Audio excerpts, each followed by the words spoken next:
Le Seigneur soit avec vous. Et avec votre esprit. Évangile de Jésus-Christ selon saint Luc.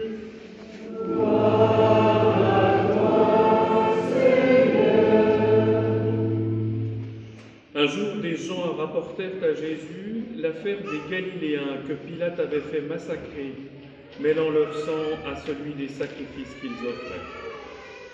Jésus leur répondit: Pensez-vous que ces Galiléens étaient de plus grands pécheurs que tous les autres Galiléens pour avoir subi un tel sort?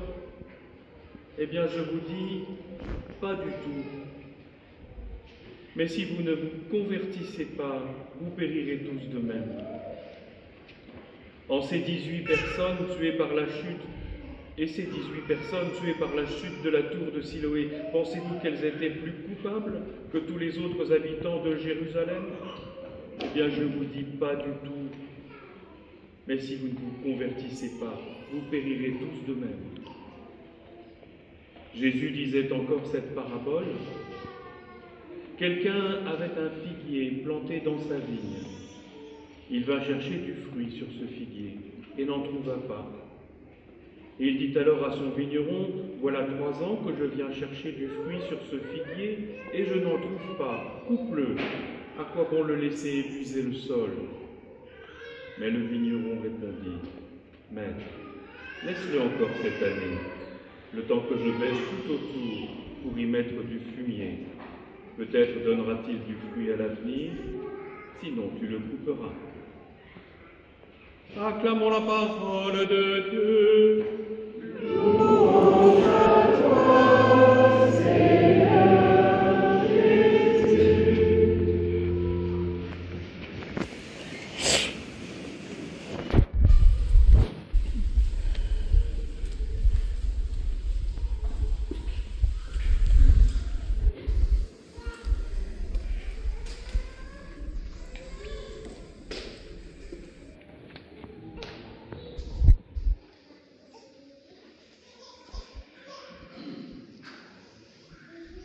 Les Galiléens, ceux dont on parle dans l'évangile d'aujourd'hui, ils sont massacrés par Pilate, ils sont tués. Il y a des gens dont nous parle l'évangile d'aujourd'hui qui sont écrasés par l'effondrement d'une tour. Face à cela, quelle est donc l'attitude de Jésus? Eh bien, d'abord, ce qui peut intéresser nos vies, c'est qu'il refuse qu'un malheur provienne d'une pénitence de Dieu ou d'une permission de Dieu. Dieu ne peut pas permettre le mal. Mais dans ce passage d'évangile, Jésus parle d'une façon étonnante, car, je ne sais pas si on ressent ça, mais car il parle de 2 morts, 2 façons de mourir. La mort physique, ouais, ce Galiléen, oui, vous écrasés par la tour. Les Galiléens, les victimes de la tour, sont morts, elles sont victimes. Il parle de cette mort physique, mais Jésus introduit une autre mort. Une mort que j'appellerais spirituelle.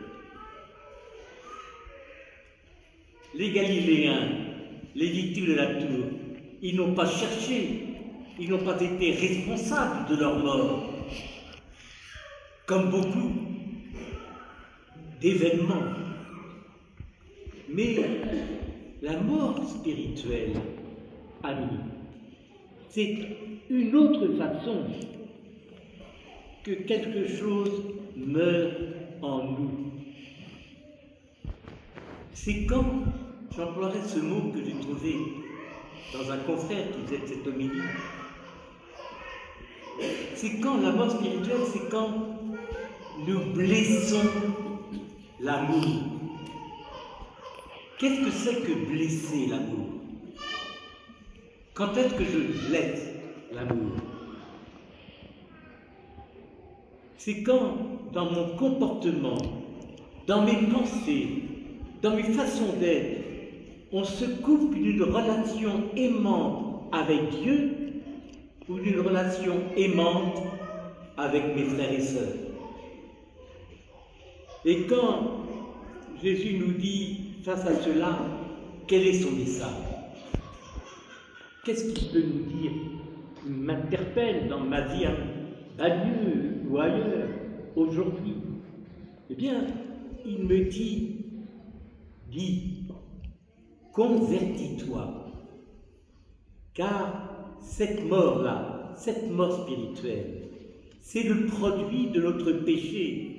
Elle provient de mes choix de vie. J'en suis responsable. Si j'en suis pas responsable, il n'y a pas péché. Mais dans la mesure où ma conscience me fait choisir cet acte de rupture de l'amour, alors oui, j'en suis le responsable, le pécheur. La conversion, qu'est-ce que c'est? C'est un appel à nous retourner vers le Dieu qui nous révèle Jésus, qui est un Dieu qui nous aime. Et quand alors ça m'arrive de me tourner vers ce Dieu qui m'aime, alors en moi, quand je fais cette expérience de découvrir que Dieu est amour, il m'aime, alors il met en moi une espérance, une force nécessaire pour changer de comportement, pour modifier ma conduite, en l'ajustant à l'amour que Dieu m'offre de lui. Et comment découvrir cet amour que Dieu nous offre, au point où ça peut me changer? Eh bien, en contemplant l'homme, Jésus, pleinement homme, pour découvrir comment Dieu m'aime. Quand je pars à la recherche de ce Jésus, de cet homme Jésus, dans les évangiles, dans ses relations aux autres, dans ses relations à son Père, dans sa façon de vivre, alors il y a quelque chose qui me dit comment moi aussi je suis appelé à aimer.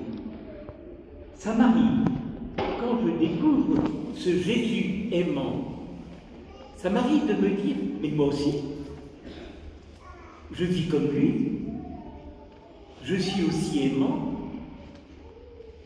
je suis aussi en rupture de péché. Alors, parfois, en ce temps de carême, nous sommes appelés à modifier, à convertir notre conduite. Et comment la changer, ma conduite?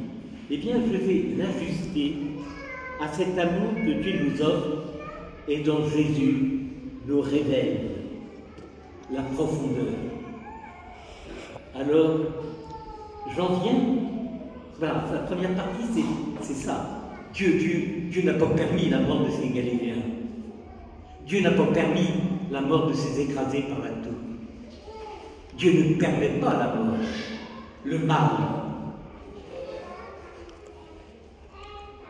Ça vient de ma liberté, de mes choix de vie.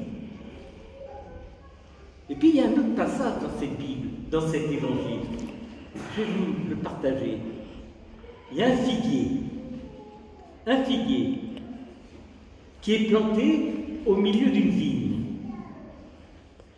Et il n'avait jamais produit de fruits. Qu'est-ce que cette parabole peut nous dire pour nourrir notre foi?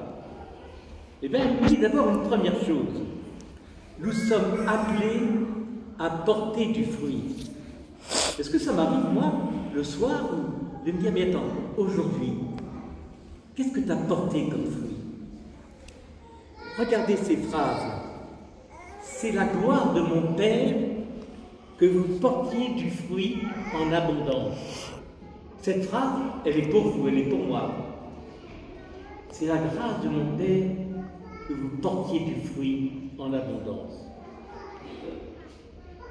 Pour porter du fruit, il faut accueillir le Christ comme un compagnon de route dans le quotidien de mon existence. Une autre phrase qui est belle, qui peut m'interpeller. Qui demeure en moi et en qui je demeure? Vous portez du fruit en abondance, car en dehors de moi, vous ne pouvez rien faire. De quel fruit il s'agit? Ah ben c'est à vous de trouver. C'est à vous et à moi de regarder ma vie et de trouver. Il peut y avoir un fruit de paix, un fruit de réconciliation, un fruit de justice, un fruit d'amour, un fruit de confiance et d'espérance. Oui, je suis invité par notre baptême, on va entendre tout à l'heure, je suis invité dans le développement de ma vie à porter du fruit. Quelle dignité! Qu'est-ce que je suis quelqu'un de bien que Dieu invite à porter des fruits pour son royaume. Puis il y a une deuxième chose à retenir. C'est deux mots, espérance et confiance. Écoutons le vigneron de la Bible, de la parabole. Dans sa réponse à celui qui vient lui dire, dis donc, ton arbre là, ton figuier, ça fait des années qu'il ne rapporte pas quelque chose. Ça fait des années qu'il n'a pas de fruits. Alors, celui-là, il se tourne vers le vigneron et lui dit, Maître, laisse encore, le vigneron lui dit, Maître, laisse encore cette année le temps que je bêche autour de cet arbre pour y mettre du fumier, pour y mettre de l'engrais. Peut-être, donnera-t-il du fruit à l'avenir. Sinon, coupe-le. Est-ce qu'on se rend compte, cette confiance que Dieu fait? Il ne va pas juger. Je dis, bon, eh bien, je viens avec toi. Je vais créer en toi une espérance. Tu vas reprendre l'appel. Tu vas reprendre cette capacité de te convertir. Non, je ne te juge pas. Non, j'ai confiance en toi. Et en toi, je mets mon espérance. Alors moi, j'interprète ça comme ça et je finirai sur ça. J'aime ce Dieu-là. Dans cette rencontre, il ne me condamne pas, mais il dit, bon, t'en es là. T'en es là. Regarde bien ta vie, t'en es là. Eh bien, moi, je te dis, je mets en toi ma confiance. Je crée en toi une espérance.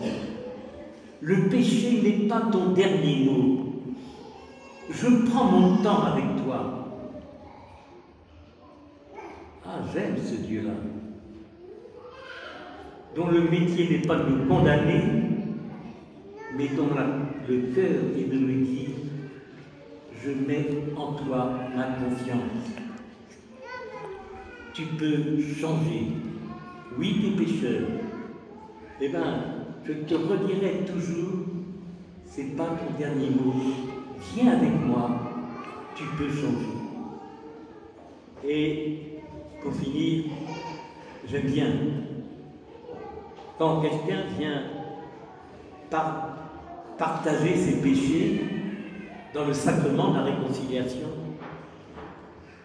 J'aime bien lui poser, mais est-ce que tu es que pécheur Est-ce que ça t'arrive d'aimer, de partager, d'être créateur de paix?